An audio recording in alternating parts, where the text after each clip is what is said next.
அருள்நாதர் இயேசு கிறிஸ்து இத்தனை அன்பு நிறைந்தவராய் இருந்தும் பலர் சுகம் பெறாமல் போவதற்கு காரணம் என்ன தெரியுமா? 1 சாமுவேல் 16:7 சொல்கிறது, மனுஷன் முகத்தை பார்க்கிறான், கர்த்தரோ இருதயத்தை பார்க்கிறார்.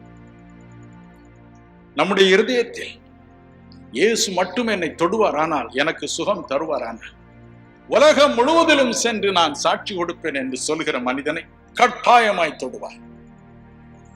ஐயா, பகிரங்கமாய் நான் ஒன்றும் செய்யக்கூடாது, ரகசியமாய் ஒரு மூலையில இருந்து சுகத்தை வாங்கி கொண்டு அப்படியே போய்விட வேண்டும், யாரும் என்னை பார்க்க கூடாது, சபையில் ஏதாவது சொல்லிடுவாங்க, பக்கத்து வீட்டுக்காரர் சொல்வாள் என்று சொல்கிறவர்களை தேடவே மாட்டேன். என்னை கனம் பண்ணுகிறவர்களை நான் கனம் பண்ணுவேன், என்னை உதாசீனம் பண்ணுகிறவர்களை நானும் உதாசீனம் பண்ணுவேன் என்று 1 சாமுவேல் 2:30 அவர் சொல்லவில்லையா? சுகத்தை நாடி வந்திருக்கும் என் அன்பு சகோதர சகோதரிகளே, ஆண்டவரே நீர் எனக்கு இன்று சுகம் தாரும் தருவீர் என்று நம்புகிறேன். மேடையில் ஏறி சாட்சி சொல்வது மட்டுமல்ல, நிச்சயமாய் சாட்சி சொல்வேன். உலகம் முழுவதிலும் சென்று நீர் எனக்கு செய்த நன்மையை சாட்சியாக சொல்வேன் என்று தீர்மானம் செய்யுங்கள். அவர் சிலுவையில் பரிதாபமாக தொங்கினார், அந்தக்கேடு அடைந்தார், விகார தோற்றம் அடைந்தார், ஒருவரும் விரும்பத்தகாத ரூபத்தை எடுத்துக்கொண்டார். நமக்கு ஒரு சிறிய அவமானத்தை சகிக்க முடியாதா? அவருக்காக எழுந்து நின்று 10 பேர் முன்பதாக அல்லது 1,00,000 பேருக்கு முன்பதாக, இயேசு எனக்கு சுகம் கொடுத்தார் ஐயா, நான் இந்த இடத்திற்கு வரும்பொழுது இப்படி வந்தேன், எனக்கு இப்படி சுகம் கிடைத்தது என்று சொல்ல உங்களுக்கு தயக்கமானால் அவர் ஏன் உங்களுக்கு உதவி செய்ய வேண்டும்? Do you think you are greater than the Lord Jesus Christ? Do you think that you are more honorable than the King of all kings? Repent tonight. இதுதான் அநேகர் சுகம் பெறாமல் போவதற்கு ஒரு முக்கிய காரணம்.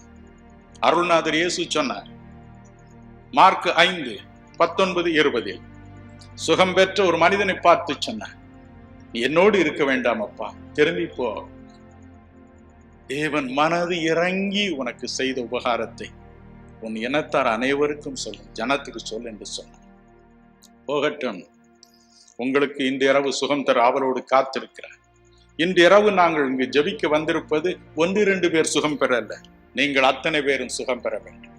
லூக்கா 4:40 சொல்கிறது, சூரியன் அஸ்தமித்த பொழுது இயேசு கிறிஸ்துவினிடம் சகல விதமான வியாதியினால் வாடினவர்களை கொண்டு வந்தார்கள், அசுத்தாவிகளினால் வாதிக்கப்பட்டவர்களை கொண்டு வந்தார்கள். அவர்கள் ஒவ்வொருவர் மீதும் தன் கைகளை வைத்தவர்களை சுகமாக்கினார். அவர் மாறி போகவில்லை, இன்றும் உயிரோடு இருக்கிறார்.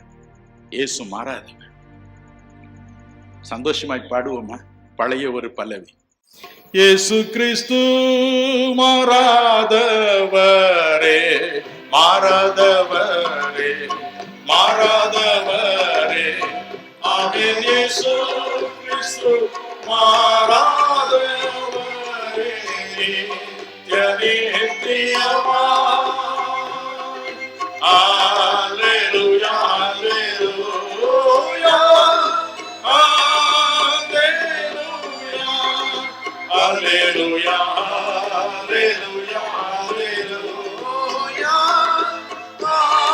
அல்லேலூயா. இயேசு கிறிஸ்து ஆராதனை. எல்லாரும் கைதட்டி உற்சாகமாய் பாடுவோம். இன்று உங்களை சுகமாக்குவார், ஒவ்வொருவரையும் சுகமாக்குவார். கவலைப்படாதீர்கள்.